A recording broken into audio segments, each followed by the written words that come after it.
Hello guys, trust you're doing fantastic. In today's video we're going to be talking about 2's complement subtraction of the second case. Now if you're wondering, is the second case different from the first case? Yes. There is a case where you subtract a large number from a small number. Now in our previous video we talked about subtracting a small number from a large number. Now in case 2 is the subtraction of large from small number, which is denoted as s minus a. Alright, so in this case the rules differ a little bit. Alright, so let's go into the rules. Let's understand what the rule says. Now rules, it says 1. Get the actual binary of both the minus n and the subtract n. Take the 1's and 2's complement of the subtract n, add it to the minus n. The fourth rule says if carry is not generated, the result is said to be negative. If carry is not generated, the result is said to be negative. But if carry is generated, the result is said to be positive. Now, the fifth rule says take the 2's complement to get the actual result. Alright, so this is what we're going to do. Now let's go into an example so that you can understand this rule very practically.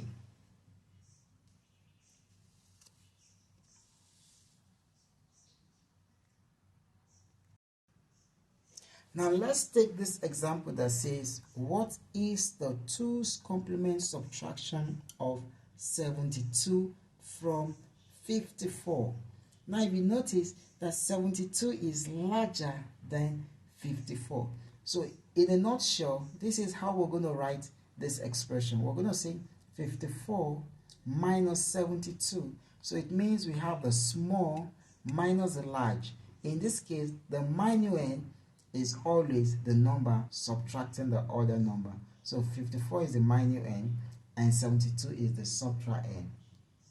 So remember what step 1 says, get the actual binary of both. So the actual binary of 72, which is larger, we have to consider the larger number first so that we can know the number of bits we need to represent the smaller number with.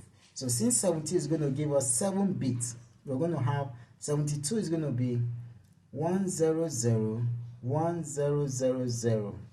Alright, so in this case we're going to have 7 bits. So we're going to have up to 2 raised to the power 6 in this case. Right? We're going to have up to 2 raised to the power 6, which will be about, this is going to be 64. Okay, you have 64 and then you have 001. So in this case you have 64 and then 8. So 64 and 8 is going to give us 72. So this is 64 plus 8, we're going to get 72. So that gives us equivalent of that value. So that is what it means. So the actual binary of 54 is going to be, now the minimum number of bits required to represent 54, it's going to be 1 2 3 4 5 6. It's going to be 6. So in this case, if you sum this up together, you're going to get 54. But because of 72 has 7 bits, we must make sure we represent 54 to match up with the number of bits. So in this case, we're going to do 0 padding to the left. So once we pad 0 to the left, we're going to have the same number of bits so that we can carry out the operation successfully, because there's no how you can carry out the addition operation if the bits are not the same. So in this case, we're going to include 0, add 0 padding. Right, so in this case, the 0 added to this part does not change the value of this. This still remains 54. Doesn't change the value. Alright, so since we've gotten the actual binary of both the minus and the subtract, the next thing we need to do is to take the 1's complement of the subtract n, which is 72 in this case. So all we need to do, we need to invert the values of the actual binary for 72. So where you have 1, we're going to have 0. Where you have 0, you're going to have 1 0 1 1 0 0 0 0 1 1 1. So we need to take the 2's complement of the subtract, which is 72. All we need to do is to add 1 to the 1's complement. So let's add 1. Let's carry out this operation. So this is going to be 1 plus 1 is going to be 0 with a carry of 1. So this red ink indicates the carry. So 1 plus 1 is going to be 0 with a carry of 1. So this other second ink represents the carry. You see 1 plus 1 is going to be 0 with a carry of 1. This other ink represents the carry. So we say 1 plus 0 is going to be 1. Then what we have here is 1 left. There's nothing under, so we're going to bring down the 1. At this point, we're going to bring down this 1. We're going to bring down this 0. So in this case, what have we noticed from the rule? Now, carry is not generated. The rule says if carry is not generated, then the result is said to be negative. So in this case, since carry is not generated, after carrying out the summation of the last bit, you need to take note. After carrying out this last summation of this bit, no carry is generated. So therefore, this result is negative. So it's going to be minus this. Is a negative result. So step 3 says that add the result to the minuend. So we've gotten the result of 72. So let's add it to the minuend. So this is the 2's complement of 72, which is 0, 1, 1, 1, 0, 0, 0. So let's add it to the minuend. The actual binary of the minuend is 0, 1, 1, 0, 1, 1, 0. Now don't forget, all right? So let's carry out this operation. 0 plus 0 is 0, 0 plus 1 is 1, 0 plus 1 is 1, 1 plus 0 is 1. Now 1 plus 1, 0 with a carry of 1. Now 1 plus 1 is going to give us 1 with a carry of 1. So you have 1 plus 0 is going to give us 1. So in this case, we've added it to this point. Now that we've added it to this point, the step 4 says since carry, and also if you notice this part, carry is not generated. After the last summation of the last bit, carry is not generated. So since carry is not generated, the result will be negative.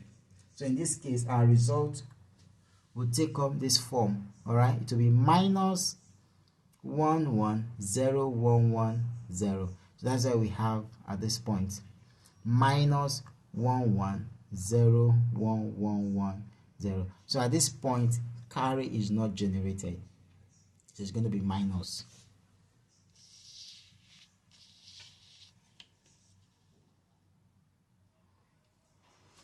Now step 5 says if carry is not generated, the result will be minus.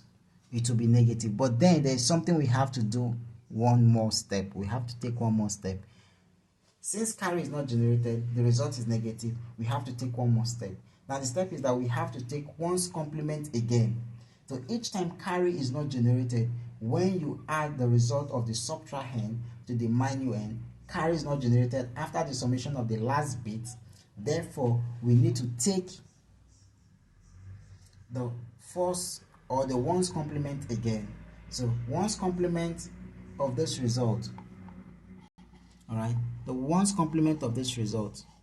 Now take note, whatever we do will not affect the sign. All right, whatever we do will not affect the sign. So all we need to do is to take the 1's complement of this result. So 1's complement is going to be, we have the sign, good. So once you have 1's complement means take the inverse. So it's going to be inverted. We're going to invert this stuff. Where you have 1, put 0, 1, put 0. Where you have 0, 1, 1, 0. When you have this one, you put 0. You have this one, you put 0. And when you have the final 0, you put 1. All right. So this is the first complement. Now step 6 says you have to take the 2's complement of this result. Now let's take the 2's complement of this result. Now taking the 2's complement of this result means just adding 1 to the 1's complement. So let's carry out the operation. We're going to have 1 plus 1 is going to be 0 with a carry of 1, which is indicated with this red ink. Now 1 plus 0 is going to be 1. Now since we don't have anything down here, so we're going to bring down all these values. 0 will bring it down, 0 will bring it down, 1 will bring it down, 0 will bring it down, 0 will bring it down. Then the minus sign, we're going to bring it down. So nothing happens to it. It's not going to change because it's already there. So we have this. So we have minus 0, 0, 1, 0, 0, 1, 0. So therefore, this is going to be our result. Minus 0, 0, 1, 0, 0, 1, 0, which is equals to minus 18. If you have to convert this back to decimal, it's going to represent, using the cheat formula, it's going to represent minus 18. And which, if you go back to the question and carry out the straight subtraction, if you say 54 minus 72, you're going to get minus 18 as well. So I'm going to encourage you at this point to pay attention to the subsequent videos in this channel. Alright then, enjoy this video. Bye.